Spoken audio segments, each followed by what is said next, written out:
প্রতিদিন কবর ডাকে মানুষ, বিশ্বাস করে কবর প্রতিদিন ডাইকা ডাইকা বলে আনা বাইতুদ দুধ, হে দুনিয়াবাসী আমি কবর পোকামাকড়ের ঘর, সাপ বিচ্ছু।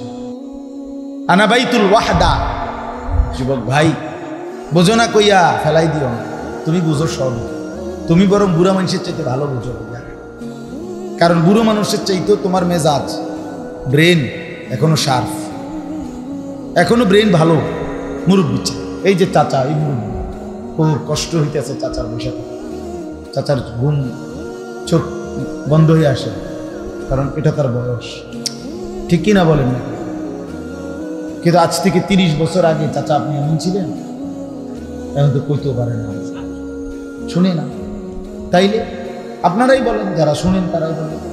আপনি বলেন চাচা 30 বছর আগে আপনি এমন ছিলেন, 40 বছর আগে এমন ছিলেন আপনি?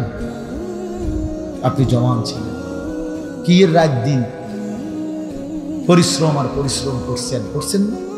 কই সেই দিনগুলো কোথায়?